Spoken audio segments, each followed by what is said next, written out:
Okay, my name is Jennifer Clark, and I am interviewing Monte Short at the Englewood Arts Center in Independence, Missouri, as part of the Midwest Genealogy Center's Community Archiving Day.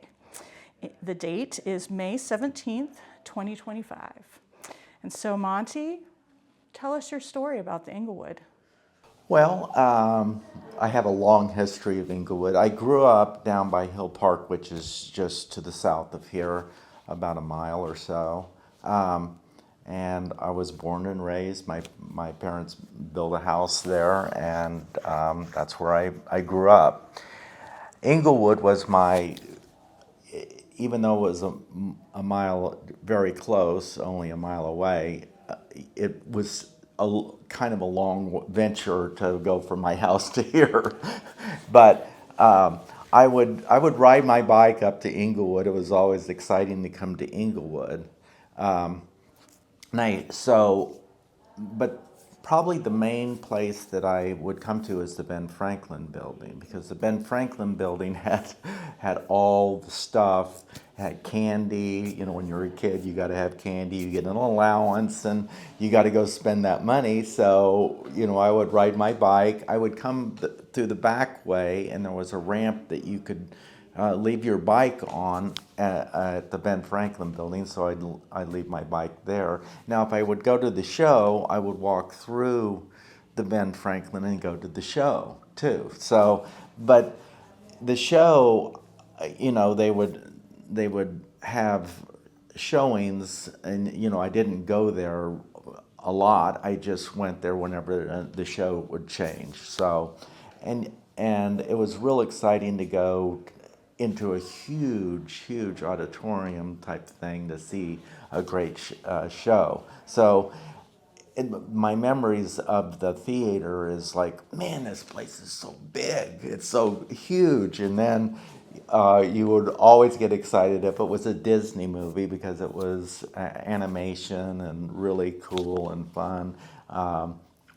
Some of the stories were kind of sad sometimes, so it was like a tearjerker to watch some of the, like Bambi or 101 Dalmatians or whatever. I mean, a lot of shows. My favorite shows were the Disney shows that they showed there. But really, I kind of lived at Ben Franklin because of the candy. And really, another thing that they had was they would have all the crafts. They had really just an unbelievable amount of things that were in the basement or throughout the whole store. So my parents would send me up to get whatever, my dad, hey, I need some nuts and bolts or whatever. So I was constantly coming back and forth getting stuff from Ben Franklin.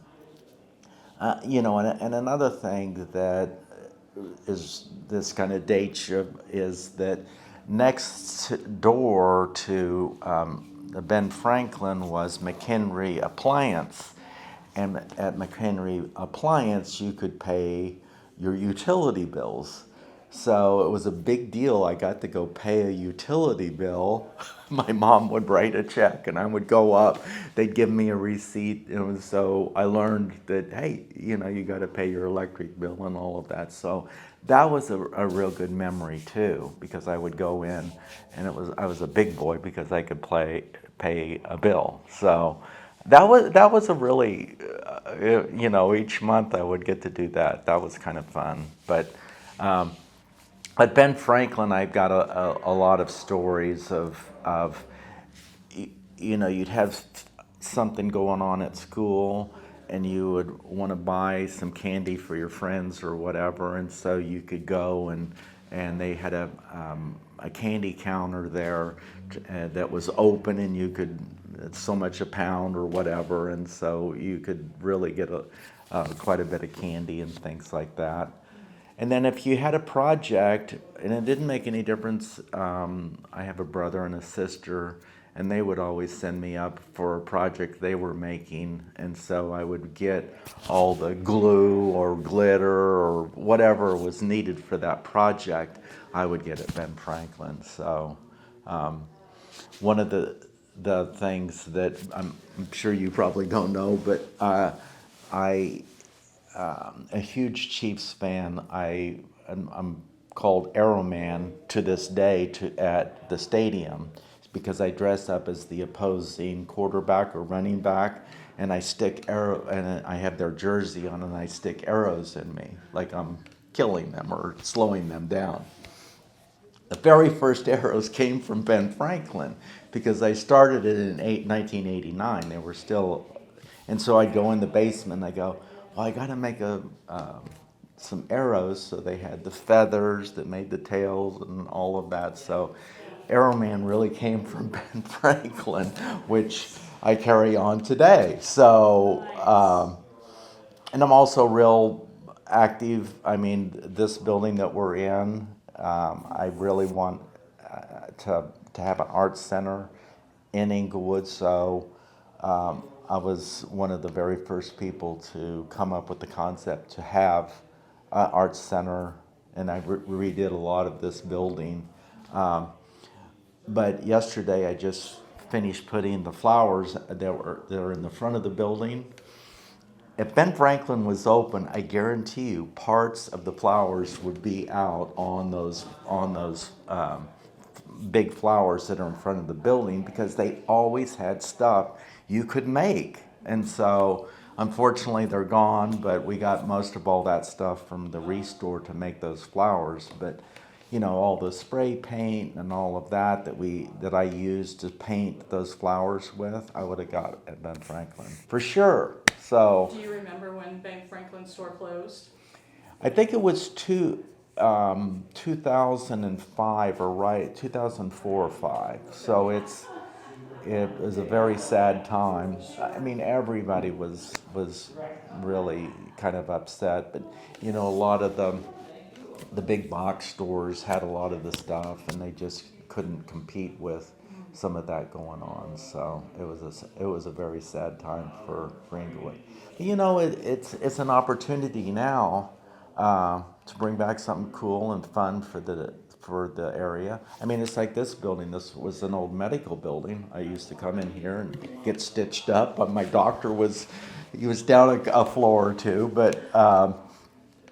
You know, now it's an art center, so same thing with the theater. Hopefully the theater will stay a theater. Is that what you'd like to see happen with the theater? I would like to see, maybe not so much first run stuff, but you know, Garth Brooks got his start there. You know, it'd be great to have live performances. I think it would be really great to have an area to where some of the local artist, whether it's dance, whether it's music, whatever it is, it would be great if they could perform in a really nice venue like that. So, not that you're going to watch, you know, Bambi anymore there or whatever, and that's a possibility too. But I don't think that you can have first runs in a single screen theater.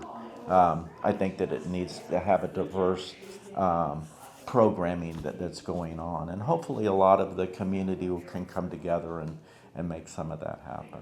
Absolutely.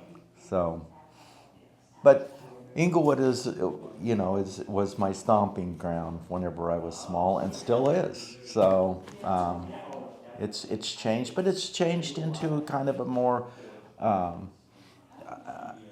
it's just as fun. I mean, with the arts going on and with more creative people coming in and doing cool things, I think that it will just grow and really turn into something just as good as it was, you know, whenever I was growing up.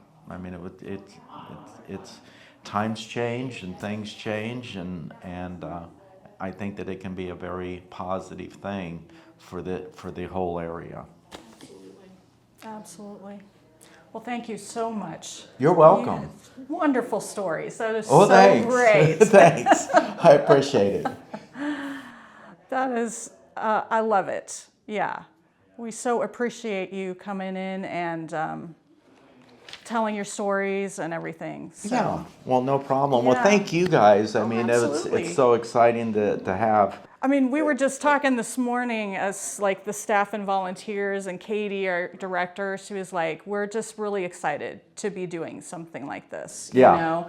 and to be able to, that we have the, resources and the capability to be able to help the Inglewood area to, archive the memories, Yeah. So I think this is, we're really happy to be doing this. Good. So, Good. yeah. Well, I'm glad that you're doing it too, because we've lost so many people that had great stories. Right. And at least you're Right. capturing some now. Right, exactly. And so We've gotten some really good stories from people, not just, the oral ones, but we've gotten people bringing in photos and stuff like Right. that. So, That's awesome.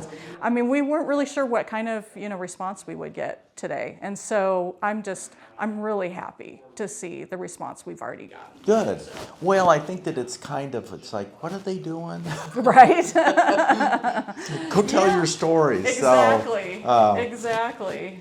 now, if there is a person that wants to tell a story, would I have them come and talk to you, or? You mean like other than today? Uh-huh. Yeah. So yeah, absolutely. They could. You have options. We could come to us at the MGC, and we could set up a time for them to come, and we have our oral history room where they could do an interview with us.